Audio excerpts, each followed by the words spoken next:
Coming to you live from Atlanta, Georgia, it's time for another episode of Tech Talk with your host, Joey Klein. Good afternoon, everyone. We have a special treat today. I think this is the first time that we have had two executives from the same company on the show to purely focus on that company. We are going to be talking to the folks from Utility, and CEO Michael Nark is here, as well as CTO Simon Araya. Guys, how you doing? Joey, doing great. How are you? Good. And y'all are headquartered right here in Atlanta, Decatur specifically. And one of, your story and your market really fit with the theme of the show, which is trying to highlight technologies that I think are somewhat hidden in plain sight, right? That maybe are not on, the list of all, maybe high-profile marketing automation companies in Buckhead, but are doing something really, really impactful and that are doing something probably a little bit far more interesting, candidly. So I'm excited to have you guys both on today. In addition to that, I think it's really going to be interesting to get a view from a technical standpoint as well as, kind of a culture, overall standpoint. So let's just start with high level. What is Utility and what business are you in? Simon, you want to start? I think I'll let you have this one. All right, very well. I'm happy to start. So Utility, as you say, Joey, is based in Decatur, Georgia. It's actually a fairly old business. It's been there since about 2001 timeframe. And what we do today is a little bit different than what the business started out doing. But what we do today is essentially serve the law enforcement community directly through a platform that we refer to as a digital evidence management platform. And it has various devices that are connected to it, and those devices are probably what everybody would know and understand as body cameras, as well as what we refer to as in-car video systems, which is basically cameras that are in a police vehicle or a county sheriff's vehicle, et cetera. And frankly, what we do is capture the interactions that take place between those law enforcement professionals in the community to ensure that interactions are captured and analysis can be done on those interactions to help prove or better the society overall as it pertains to essentially those interactions.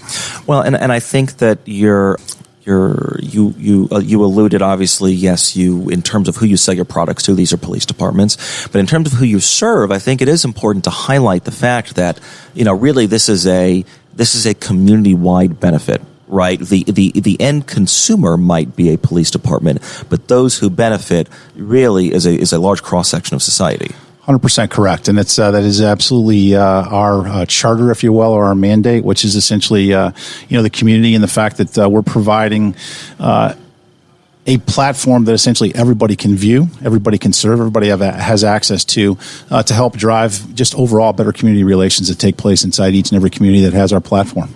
And are you primarily serving states, cities, federal government? What kind of how small to how big of a force do you work with? Super. Yeah. So today we are focused into the domestic U.S. space, so domestic United States, and primarily we serve both municipal and city departments themselves, and then in parallel also at a county level sheriff's departments as they pertain. And basically our install base today of roughly 320 or so agencies across the U.S.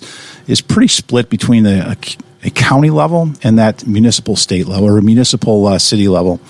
We do not today address the federal market space, but do have plans here in the next 12 months or so to essentially be able to expand into the federal space as well. Okay, gotcha. Let's talk about the technology for a second because, I think that anyone who's listening to this is familiar, at least conceptually, with what a body camera is. Okay, anyone watching this has probably passed a police car and seen, the large, laptop that's kind of affixed to the interior console that a police officer has. All right, so loosely, most people are at least familiar with high level what this technology is, but let's dig deep into what is different about what y'all provide and why it has caught on so rapidly. Well, when we initially started with the body camera project, you mentioned earlier that this is not just a police tool, but a community tool as well. We wanted to make sure that we had a policy engine that allowed us to change how we activate and deactivate camera based on different inputs. It could be digital inputs. It could be the officer running, officer going down, any type of input that would require us to activate the camera so that it's all automated was very important for us. So we built a policy engine that is unique in the market today. The second thing that we did with the body camera is we actually have a patent for embedding the camera within the uniform to avoid one of the major issues with body cameras at the time, which was they fall off. Usually when you need them, they're on the ground pointing at the sky instead of actually capturing things that need to be captured. So we have a ton of technology, a ton of automation within the body camera, but if I were to mention a couple of the most important things that we've done early on, it would be these two things. Well, and I think, and I have an unfair advantage over the audience because I have actually been in your office and seen what that looks like. And it is so simple in its design, but quite powerful. If you could, I think it'd be helpful to go into a little bit more detail about exactly what that design is and why it's so powerful as opposed to what is out there. So, if we have a number of accounts in this general area. So if you see a tiny little lens that is displayed on an officer's uniform, just as big as just a button, that's all you're going to see from our body camera because the body camera is actually embedded. What is interesting is when the officer mounts the body camera inside the uniform, the device knows it's mounted and it starts behaving differently. What that means is if the officer takes off running, it assumes that needs to be recorded, and it records. If an officer goes down for whatever reason, it kind of gives the officer an alert saying it's going to call for help, and it will do a countdown. And at the end of the countdown, it will actually send a message to every officer within proximity to come and help. So there are a number of things that are just associated with the uniform that give us the ability to automate certain things without anyone having to get involved. The call for help is a very interesting one because I imagine that, okay, if you're selling this to a department that's making up or has 50 officers, right? I imagine these are all on the same. These devices are on the same network and speak to each other, and so it seems quite simple that one device can communicate with all the others without the officer having to do anything. It is powerful. It actually, because it uses GPS, it actually tells the other officers where to go, and you can actually use driving directions similar to the one I used today to get here, to help you get there as quickly as possible. And there are actual events that took place, and this technology has been helpful in the past, and I think it will continue to be one of the most important features that we provide with our product. This is such a quite valuable and necessary, but such a niche. And I'm curious a little bit into your background and how this came to be, and how you came to be interested in this field and solving this problem. So I'm going to try and make it very short, but we initially you're the only guest today. It's all right. All right. We got time. Initially, we started with automated vehicle locators. We worked with hardware manufacturers that provided GPS data that we used to plot locations of vehicle movement on a map. And there was a point where the available hardware that was in the market was not giving us what we needed. These devices usually reported every 2 minutes or so. So we decided to build our own hardware that combined GPS location, vehicle onboard diagnostics, and then communications. And this is when 3G cell cards were coming out. We were trying to take full advantage of that in creating a vehicle area network so that our customers can stay connected, at the same time provide GPS location. Mainly utilities used this product, and at some point we realized that law enforcement had the same need. We realized quickly there was an issue that needed to be resolved in that space, and that was most in-car video systems had a difficult path in getting the data out of the vehicle. So we decided to solve that problem, and in doing so, we started working with a lot of in-car video vendors, and at some point we ended up buying one of them. When we bought the video company, we learned a lot about how video is recorded, how video is transported, and we decided to solve another problem, which was a wireless mic that had a range issue, by actually using a mobile device that recorded and forwarded the data, which ended up becoming a body camera. Mm-hmm. And this was all around what time? Around what time did the pivot occur? So around 2013 to 2015 is when we started moving heavily into video. And by 2016, we actually had our body cameras rolled out. Okay. And are you totally now focused and pivoted to the law enforcement space, or do you still do work with utilities? So we focus on law enforcement, but we've also expanded our reach out to the prosecutors because there is also another need that we're trying to resolve. And we have specific portals that are designed for helping prosecutors actually deal with a large amount of data that they're getting from police departments. Okay, let's pick up on that. Okay, so you've got a prosecutor, a DA, an assistant DA, right, with just a ton of cases that come across their desk.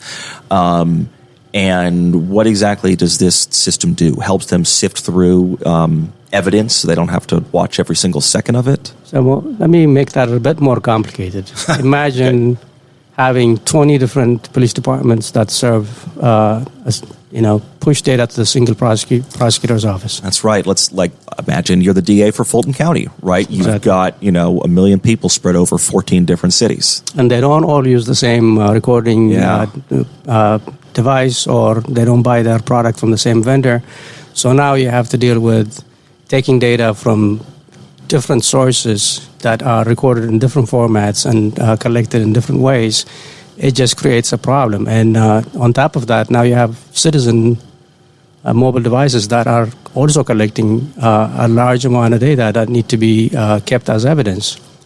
What we realized, and actually a large county, one of the third large counties in the country, came to us and said, we want to solve this problem because they have 80 departments that are feeding them data. Wow. Yeah. And we worked with them for a couple of years to come up with a platform that is extremely valuable to the prosecutors that deal with this day to day. It reduces backlog. It creates efficiencies by tagging everything that's coming in and making it available on demand so that it can be shared further down to defense attorneys and possibly used in court as well. Okay, so let's take that use case example. And I guess we can use this for any of your technologies, right? So, some companies sell technology, and maybe you have a customer service department, but at the end of the day, you trained the client on how to use your technology. There's someone internally who can do that. Some other organizations, based upon the industry they're selling to or the sophistication level of their client, there's a dedicated, let's call it an account lead, right, that is helping and implementing the use of that software. Is there a clear bucket in which utility falls on those two?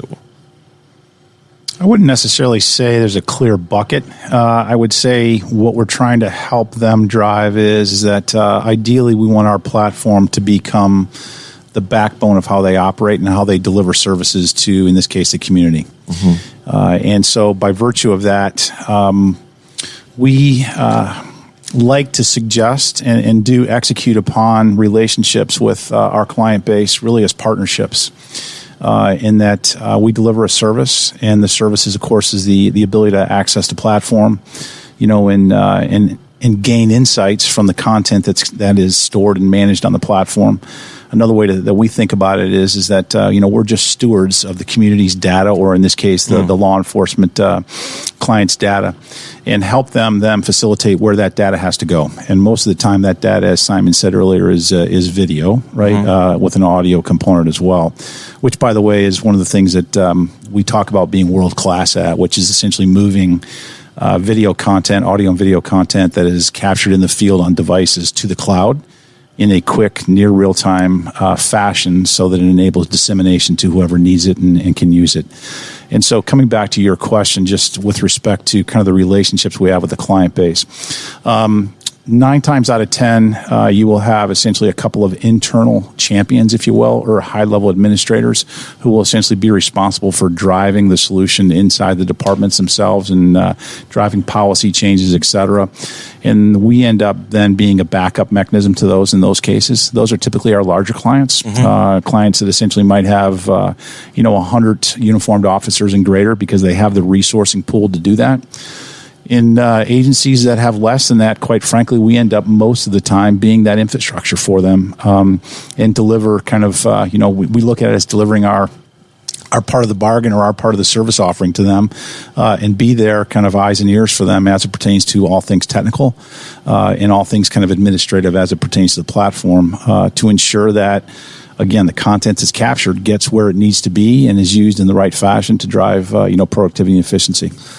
Okay, so not only are you serving this industry in terms of the actual technology, you are obviously quite embedded with them in their use of that technology and providing those services.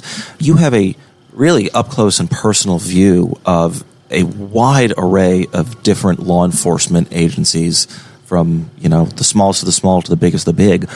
What is the most surprising thing that you have learned over the past years of working in this industry that the public might not expect, might not think about? I'm not sure we have enough time on this podcast to talk about getting to Give me a couple highlights.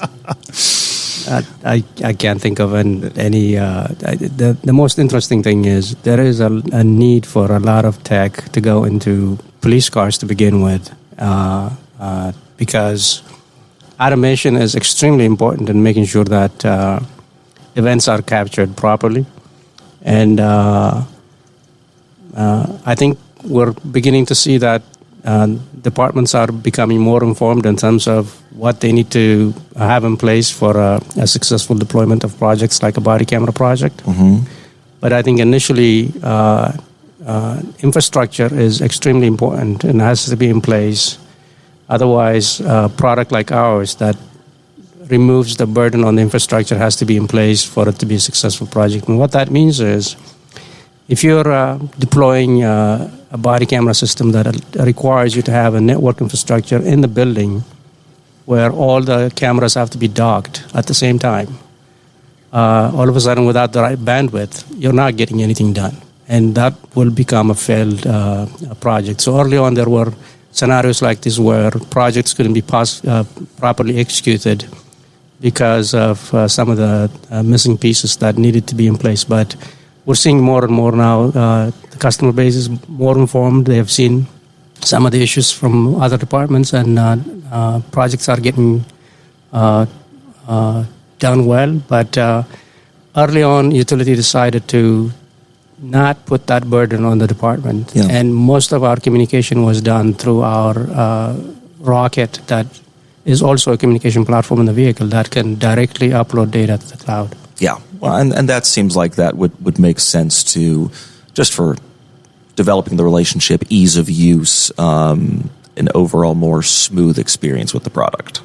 That's absolutely right. So as Michael mentioned, if you're a smaller department, you may not have your own IT people in place to support the large number of computers that you're receiving, because at the end of the day, the body camera is also a computer that has to be maintained.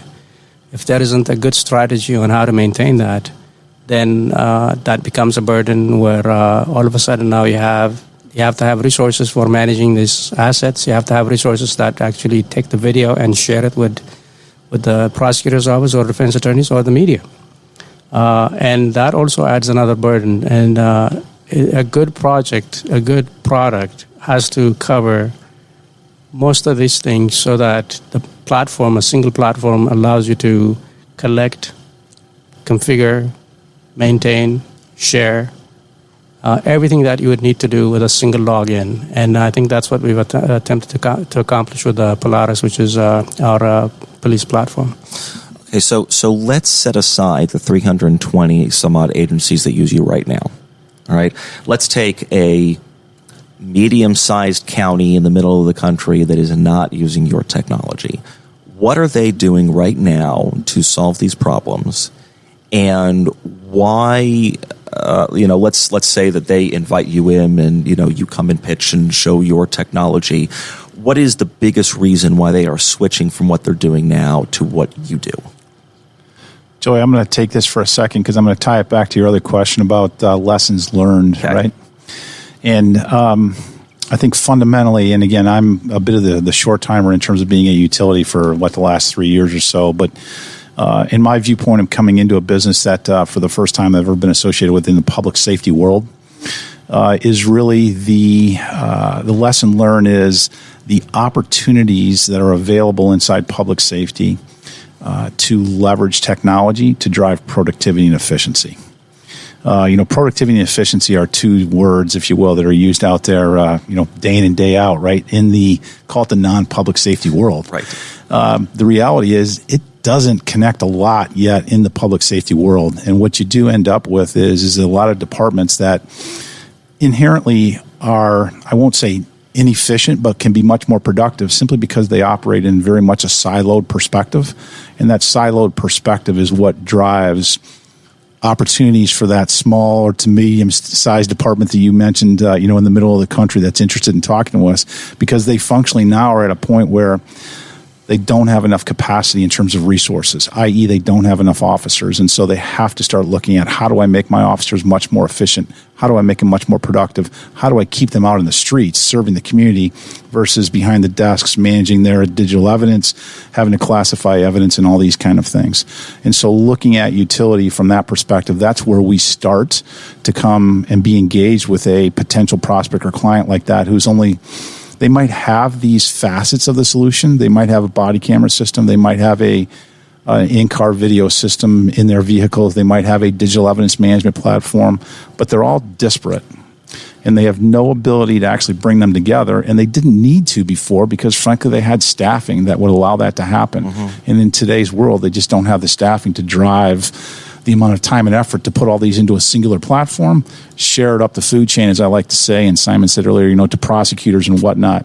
That essentially, again, is an opportunity to reduce bottlenecks that exist today in the process that weren't there 3, 5, 10 years ago.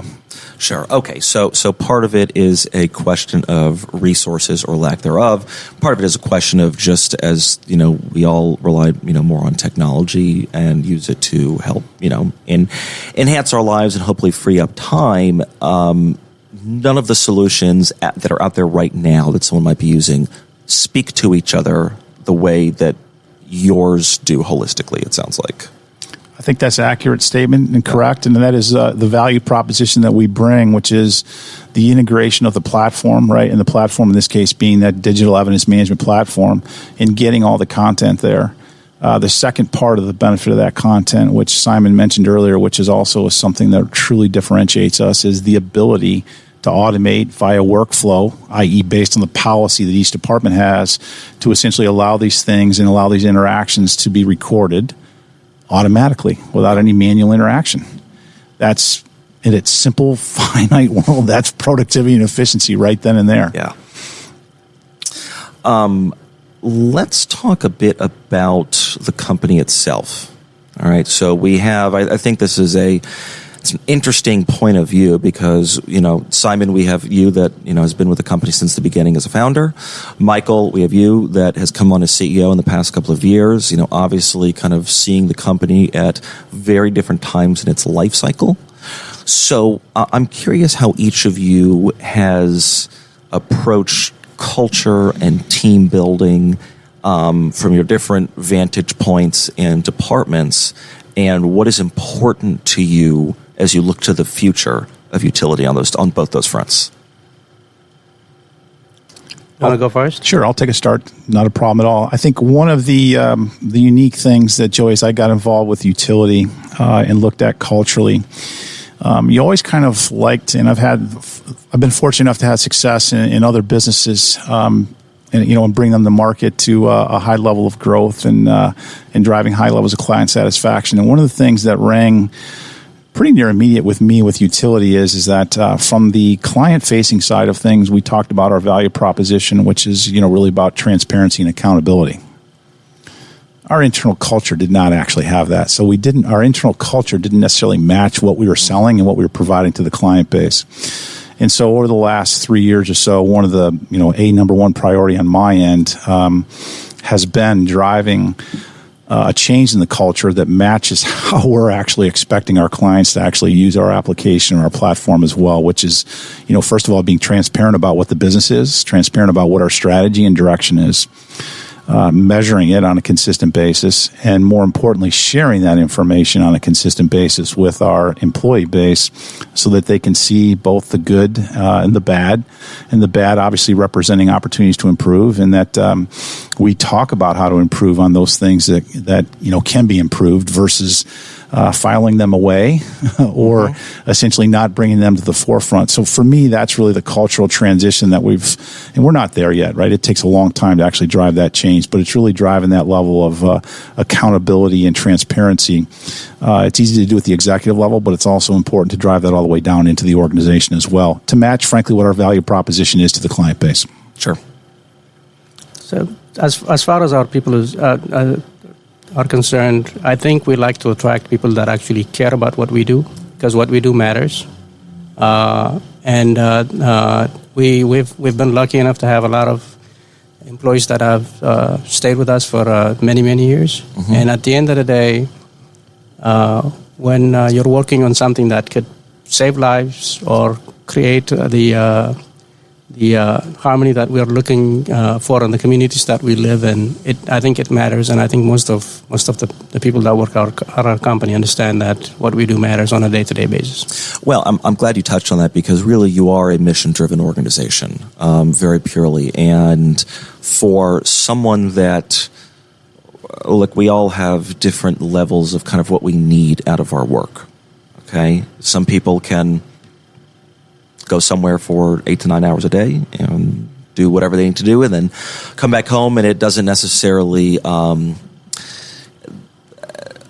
their self and their kind of purpose isn't as much tied into that. There's a lot of people that I think aren't able to compartmentalize. Right, I put myself in one of those positions, right? It matters a lot to me what I'm doing with that time and how it makes up my identity. And I'd imagine that people who come to work for you, you would hope, feel that way as well. Yeah, I think it's clear that people actually enjoy what they do because, as I said earlier, it matters. And you can actually see in the quality of the work that we put out. When you're close enough to see exactly how our clients use our product, mm-hmm. and how important it is for their day-to-day. This is a 24/7, 365 platform. Everyone gets involved in a very intimate way to make sure that we're providing the services that we need to provide for that to happen. Well, it's real and tangible results. I think so much technology can be somewhat esoteric. And kind of hard to nail down exactly what you did. This is extremely, it's there right for the eye to see, right? It's not that complicated. The technology is obviously complicated, but the end mm-hmm. result, it's very clear and easy to understand. Absolutely. And sometimes you see it on the news cycle, you'll see our product as part of what is telling the story, and I think that is important. Sure. Okay, so let's talk about the news, because the police have been in the news a good bit over the past couple of years, and I think that, I think everyone around this table could probably agree that there's a lot of misconceptions out there about police and police departments. But I am curious, you guys talk to these agencies all day, every day, whether it's from a real tangible standpoint or from a morale standpoint, how has the social justice movements and the defund talk, how do you see that playing out with the folks that you work with on a daily basis? Folks that we work on a daily basis are definitely impacted by it, and it's not good. Yeah. It is, certainly not, it has a significant impact on morale. It has a significant impact on their mental health. And, I think today, if you look at the average agency across the board, it's not unusual for 20 to 30% of staffing to be open. And when you're basically working double, triple time in a already a heightened environment, and then you throw on top of that some of the movements that, frankly, from a utility perspective, we're benefiting greatly from that movement in the marketplace. And, it just adds a lot to those officers' lives day in and day out. And, our viewpoint there is that, yes, we certainly want to be part of the solution, and we certainly are, but we also don't want to be looked at as an absolute have to have because somebody says they have to have it. And that's really been the drive that we're trying to actually connect with a client base on is that how can we actually use this platform?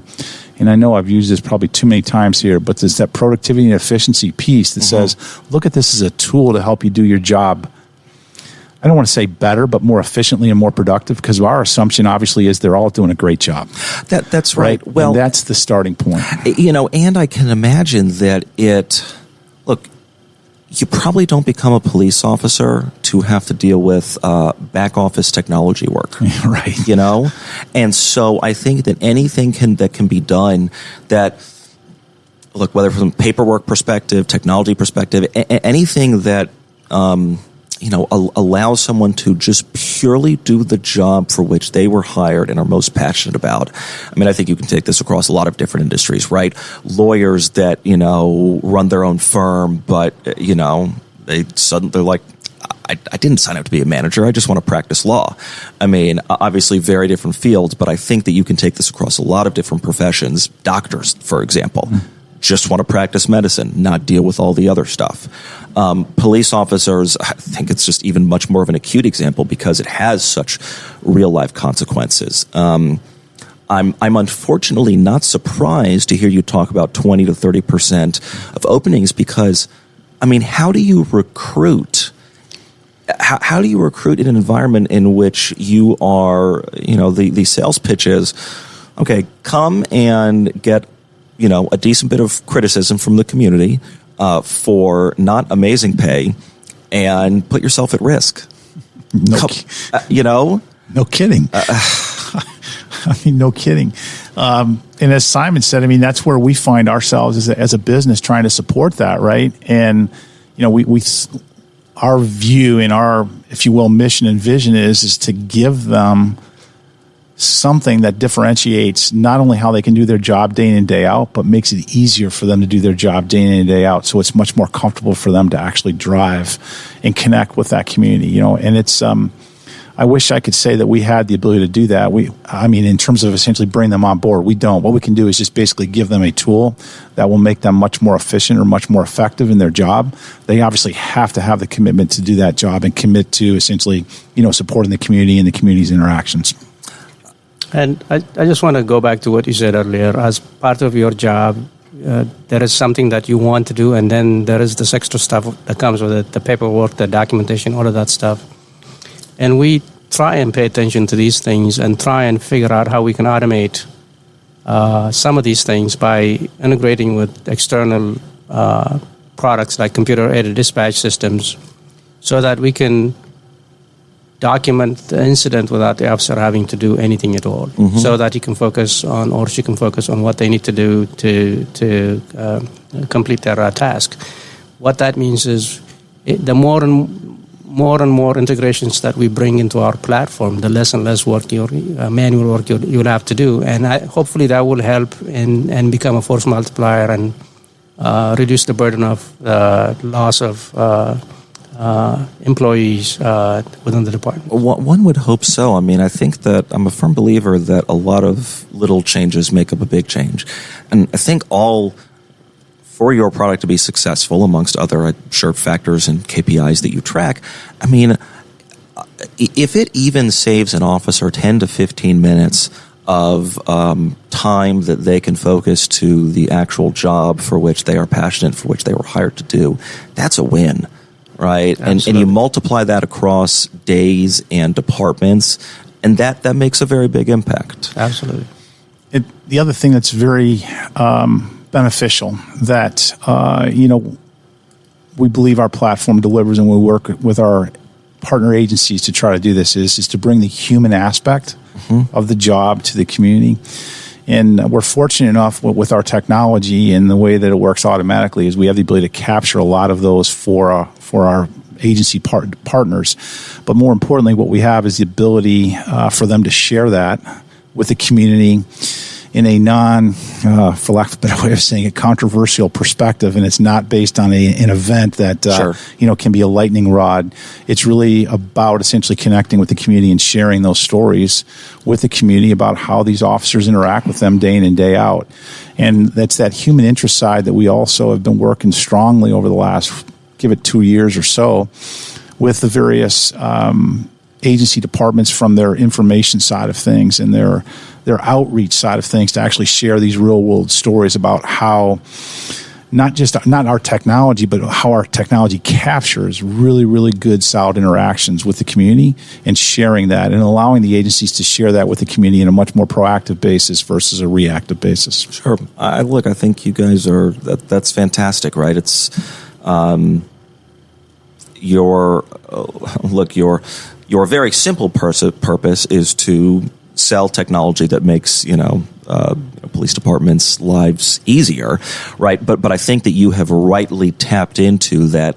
That's really not all there is to it, right? Based upon the community that you serve, the industry that you serve, you got to do your part as well. You have to be very flexible. Yes, and like I say, we made a very strategic. You talk about culture, and one of the other things that we did beyond, of course, transparency and accountability is really looked at how we interact with, at that time, we called them customers. Today, we call them clients because essentially it really changed our business model to where we had to believe and have and do now that at least in each and every day we deliver a service to that client base. Mm-hmm. And so we're only as good as what we did for that client base yesterday as it pertains to our platform. And we believe that from just a deep down culture perspective, that ties us deeper and wider into the community, number one, but also essentially the direct agencies that we're supporting as well, because we're dealing with them day in and day out. Versus maybe historically it would have been more of a traditional transaction and be done, mm-hmm. and then let them basically do whatever they needed to do with the platform. And what we found is the adoption rates of the platform and the advanced automation features of the platform, et cetera, tended to actually reduce over time because you didn't have that ongoing interaction. That's right. And let's be honest, you guys are the experts at your own technology. We'd like to think so. Yeah. Yeah, absolutely. Let's talk about the future. So we touched a little bit on expanding into the federal space. We talked about work with prosecutors. What else is happening? Whether it's branding changes, whether it is international work, different products. What does the next 12 to 18 months hold for utility? Simon, why don't you give a view from the technology side, 12 to 18 months, and I'll wrap it into the branding and stuff. So one thing that we didn't talk about is the need for a platform for digital evidence management, search, the ability to publish video, the ability to edit video. All of that is becoming more and more important now. When you're building a case, we're not talking about 1 or 2 files. We're talking about hundreds of files that would go into a case. It could be PDF documents. It could be images. It could be videos captured by police officers, or it could be from a Nest camera. So there is a lot of work being done on our platform to make the collection of that data a lot easier, and the ability to tag it as it's going in so it's searchable and easy to find. The next piece of that is, how do you now take that data that is collected by an investigator, pass it to a prosecutor? So we've built a platform, as I mentioned earlier, for the prosecutors, and we've created a connector between these two platforms so that the end user, all they have to do is push a single button and walk away, and we take care of the transfer of data behind the scenes. The next thing is we're tapping into fixed camera feeds, adding artificial intelligence into that platform so that we have the ability now to reduce the amount of eyeballs that need to be fixed on screens, mm-hmm. and let the machine do most of the work and allow the officers to actually be alerted when interesting things happen. That is something that we're bringing to the market right now. And it's all integrated back into the existing platform called Polaris, where on the map you would see officer movement. Now you'll see cameras that are easily available for access. So imagine a scenario where police officer is driving to an intersection, and if there is a camera there, he would see it on the map, click on it, and see exactly what he expects to see or she expects to see when she arrives on scene. So there are a number of things that we're doing in that realm that is very interesting, exciting, and as we continue pushing towards getting more data from citizens, we've created tools that allow an investigator to click a button on a map and say, hey, do you have a video on this date that could be related to a crime? And it goes automatically into a case.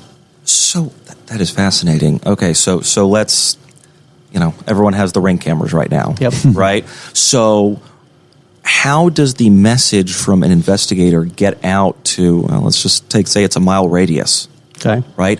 How does it actually go out to those everyday people like us sitting around the table?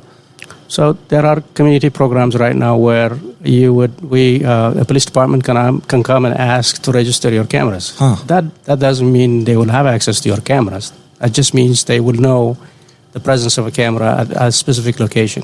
Sure, they could say, all right, this happened at this intersection. We know that these 3 houses, with proximity to it have cameras. Absolutely. So at that point, the investigator can send a text message to the owner of the camera, Wow. requesting not access to the video, but that they would clip the video out of could be Ring, Nest, it doesn't matter what system, and send it up to Polaris so that the investigator gets notification saying, hey, you've received a message from so-and-so, and they will go and review the evidence.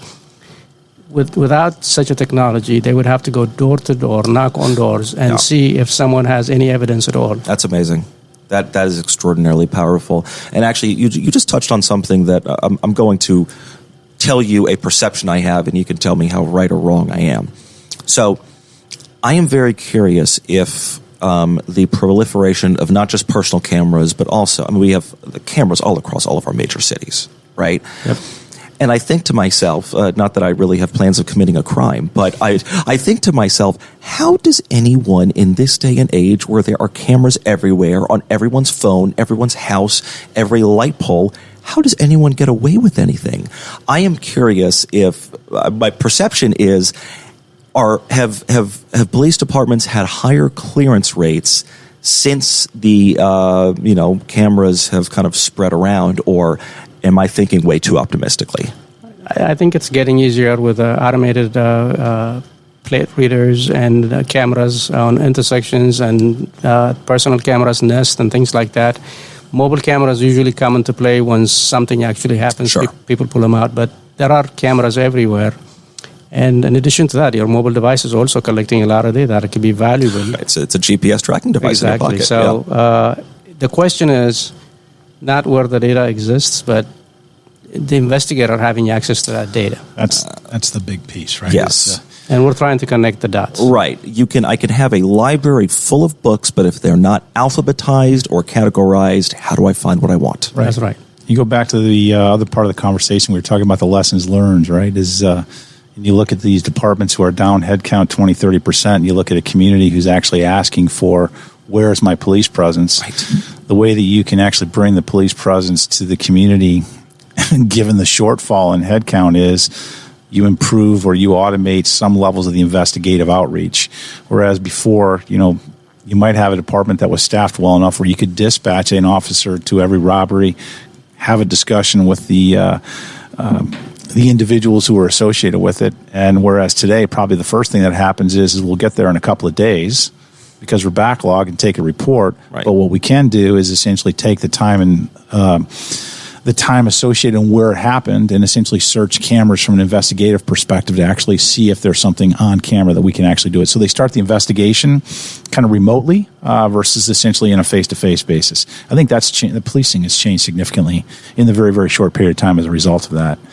And, in integrating that all together, as Simon said earlier, is really kind of what we see our kind of our mission expanding to and enhancing to is we're awesome, world class at evidence management and capture.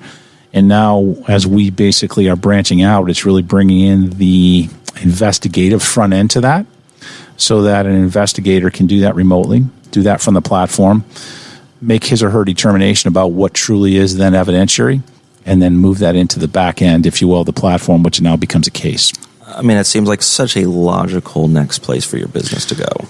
We seem to think so. Yeah. And essentially, it's in line with kind of the productivity and efficiency push as well. And more importantly, it's also tying in with the platform view and helping those departments who, historically were siloed, become much more integrated as well. Sure. So we're talking about all this growth and change and new technology. Are you hiring? We are. Okay. No tongue in cheek here, but frankly, we can't hire fast enough. Okay. And I don't think we're immune to that. I frankly think a lot of businesses today actually are face that. Obviously, we have qualification requirements for folks, et cetera. But yes, we are hiring. I mean, I think today we have roughly 130 employees, and functionally between now and the end of the year, we would expect to have 180 or so. Wow. To match. A good month for us is we would expect to see between 10 and 12 employees be kind of onboarded to the business. And maybe a good rule of thumb is 60% of them would be kind of home base, i.e. in and around Decatur, our headquarters, and the other 30 to 40% would be remote in the field, tied to our clients, either in a support fashion, as in support engineering, and or in a role of application or selling role in terms of actually bringing on new clients. All right. So you hear that out there listening. If you are interested in a mission-driven, cutting-edge technology company, sounds like you guys are the right place to be. Absolutely. It's a Indeed. great company to work for. And like Michael said, any qualified candidate should apply. We have a lot of positions. So for those listening who want to learn more about your company, whether it's from a product or a careers perspective, your website, is it utility.com or utilityinc.com? Utility.com. Okay. Very simple, everyone. Utility.com. Michael and Simon, thank you so much for coming on and speaking about the really great work you guys are doing. Thank you. Joey, thank you very much. It's been very enlightening. Appreciate the time. Absolutely. Take care, everyone.